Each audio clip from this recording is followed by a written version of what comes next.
नमस्कार दोस्तों, मैं निधि सिंह आप सभी का सनातन आराधना में स्वागत करती हूँ।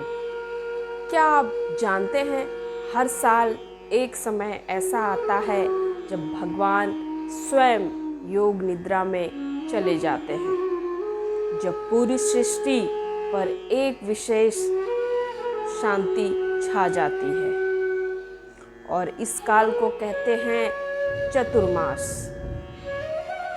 संस्कृत में चतुर्मास दो शब्दों से मिलकर बना है। चतुर यानी चार, मास यानी महीना। चतुर्मास हिंदी पंचांग के अनुसार वो 4 महीने हैं जब भगवान विष्णु आषाढ़ शुक्ल एकादशी से लेकर कार्तिक शुक्ल एकादशी तक योग निद्रा में चले जाते हैं। इसका आरंभ होता है देवशयनी एकादशी से और समापन होता है प्रबोधिनी एकादशी पर, जब भगवान श्री हरि पुनः जागते हैं। इस बीच का समय ही कहलाता है चतुर्मास। इस समय का महत्व क्या है वो जानते हैं।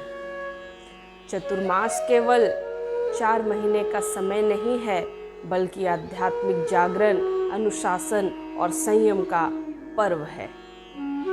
ये काल वर्षा ऋतु के दौरान आता है, जब वातावरण में नमी होती है, बीमारियां फैलती हैं। ऐसे में साधु संत यात्रा नहीं करते, एक ही स्थान पर रुककर तपस्या और ध्यान करते हैं।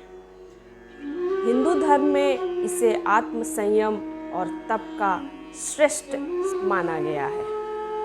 हिंदू धर्म में इसे आत्म संयम और तप का सर्वश्रेष्ठ समय माना गया है। इस काल में सभी शुभ कार्य वर्जित माने गए हैं, जैसे विवाह, गृह प्रवेश, मुंडन इत्यादि, क्योंकि ये समय अपने भीतर झांकने का समय है, ना कि बाहरी उत्सव मनाने का। इस समय हमें क्या करना चाहिए? जो सच्चे साधक होते हैं वो पूरे साल इस 4 महीने का भरपूर फायदा उठाते हैं। चतुर्मास में क्या करें? सबसे पहले ब्रह्मचर्य का पालन करें, सात्विक भोजन करें, व्रत, उपवास, ध्यान और जितना हो सके मंत्र जाप करें। धार्मिक ग्रंथों का पठन पाठन करें। तुलसी, श्री हरि, भगवान शिव की शक्ति का पूजा पाठ, जप, ये सब जरूर करें। और क्या ना करें, आज मैं ये भी आपको बताना चाहती हूँ। इस समय प्याज, लहसुन, मांस, मदिरा का उपयोग ना करें। क्रोध, आलस्य और असत्य ना बोले। मांगलिक कार्य और अधिक भोग विलास ना करें। इस समय तपस्या का एक क्षण भी वर्षों के पुण्य के समान माना गया है। जो इस दौरान साधना करता है उसके भीतर ईश्वर स्वयं प्रकट हो जाते हैं। चतुर्मास में आने वाले पर्व कौन कौन से हैं, आइए वो जानते हैं। चतुर्मास के 4 महीने किसी वरदान से कम नहीं है।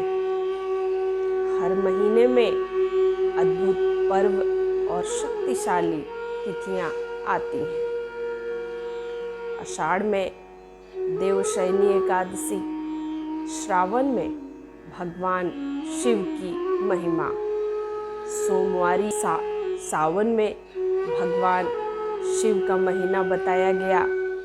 सावन, सोमवार, नाग पंचमी सब सावन में ही आता है। भाद्रपद में श्री कृष्ण जन्माष्टमी, गणेश चतुर्थी आता है।